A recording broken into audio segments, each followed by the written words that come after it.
Hey, folks, and welcome back to Glenn and Adrian's Rock Talk. That's Adrian. And that's Glenn. And today we're taking a look at a Sina Drums cover that is a full band cover, and it's of a Jimi Hendrix song. And of course, it's very difficult for us to provide coverage of anything Jimi Hendrix unless it's a cover song. And today we're going to watch this trio with Sina do Hey Joe. We've got somebody on guitar by the name of Nathan Becker. And then instead of a bass guitar, we have a baritone sax. Okay, so almost shades of morphine there. That's what I thought of when I first heard of this particular situation. The sax player's name is Lionel Nordman. So I'm looking forward to checking this out. It should be somewhat offbeat. So Adrian, any thoughts ahead before we actually dive into this? Well, I'm just waiting to hear what this sounds like. A classic of a classic. Classic cover of a classic cover of a classic. Absolutely. And for those that don't know, Sina actually bought a studio with some other people. It's right off the coast of Portugal. It's like 2 miles from the Atlantic Ocean. So sounds really interesting, but it's a nice place. And I believe that this is happening there.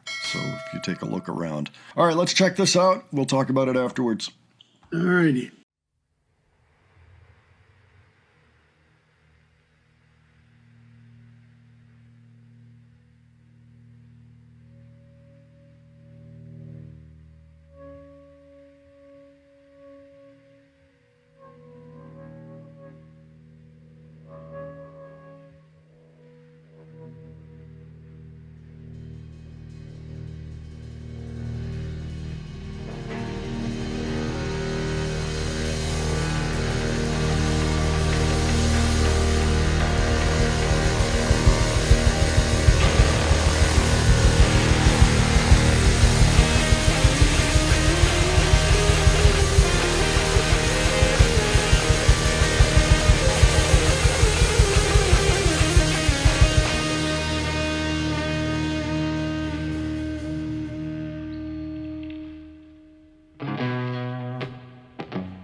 I'm going down to shoot my old lady, 'cause I got a messing around the room.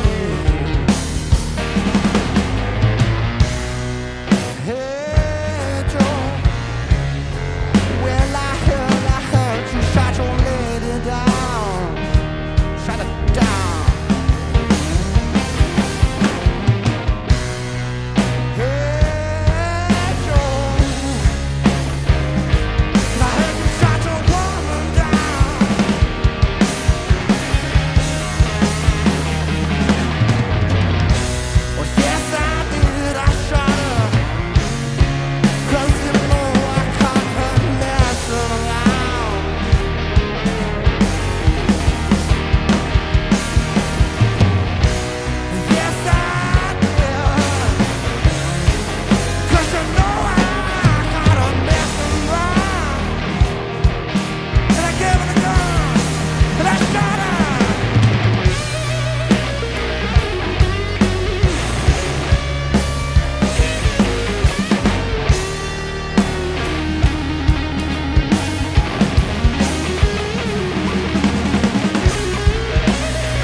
down to the ground.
Thank you so much for watching. This was the very first band video we did here in this beautiful studio, and I'm so excited to do a lot more in the future. If you want to know more about this space, you can follow the link in the video description. With these videos, it is our mission to keep rock music alive. If you want to join and support us, the best way to do so is via Patreon.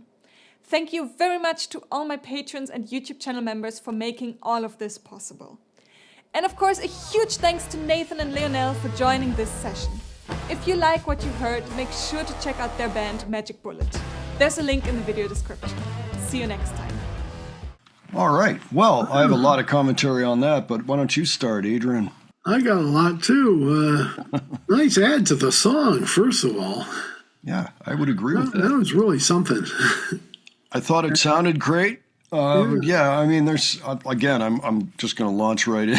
I mean, let's start with the baritone sax player. It sounded like he was playing with tones, and he was doing that right up at the top of the song, too. If you remember, right at the top, it kind of had this atmospheric buildup Everybody kind of came in, and I think that he was the first one we could hear.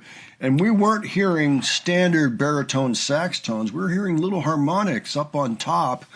And then we heard a few more of them in there. And then throughout the song, I'm pretty sure I heard at least 2 tones coming out of his sax at pretty much all times.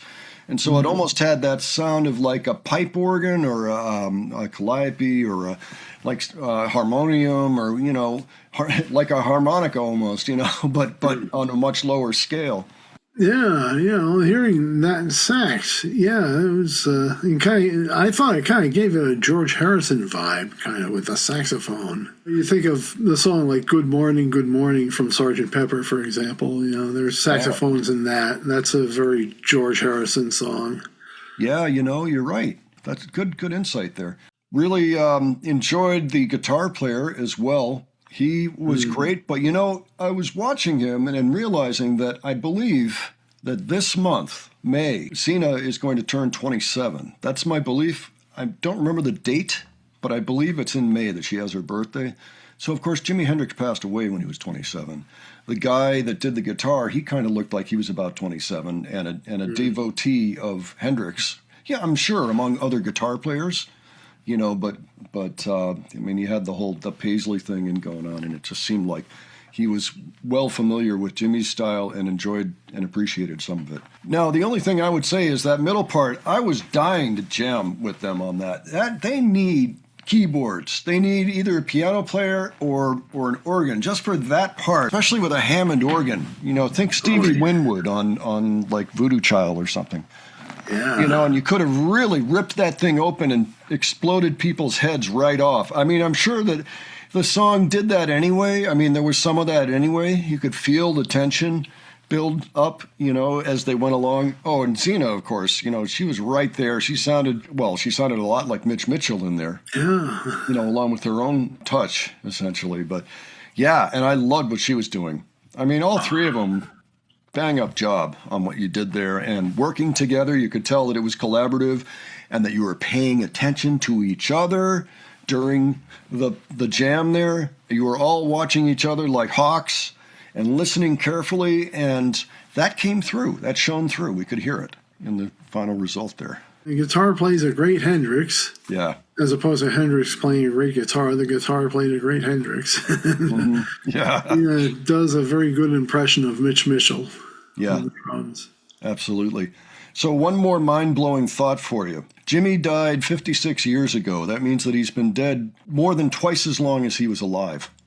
And then you look at those guys, you look at Sina, you look at the guitar player who looks to be about the same age, and you realize that they've been alive only about half as long as he's been gone. And they're about the age when he died. So just to give a sense, I mean, Jimmy was a very young man. You know, in 27, that's not old. You know, so what a tragedy. Can you only imagine if Hendrix were still alive today and he had a whole career to look back on of experimentation and breaking boundaries? Oh, yeah. I can't imagine what rock and roll would be like today if Hendrix had stayed alive. It would be different, that is for sure. There'd be something about it. For all we know, there might even be a lot more guitar players still today. But they are coming back, you know, so really, really cool performance of a classic, you know, a classic song. I think that was Jimmy's very first hit song, as a matter of fact, dating back to 66, if I'm not mistaken. So not bad, not bad. Great thing to hearken back to. Just again, awesome rendition and interpretation, cover of a classic. Yeah. Yeah, I think I would agree with that. Okay. All right. Well, folks, why don't you let us know what you thought of this? If there's anything about it that occurred to you that you think we missed or that you would like to talk about and add to the conversation, by all means, leave it below. If you have other suggestions for us, leave those too. And if you enjoyed this video, please give it a like. And if you enjoyed the presentation, please subscribe. All right. Thanks so much for joining us today. We will catch you on the next one. Take care. See you all later.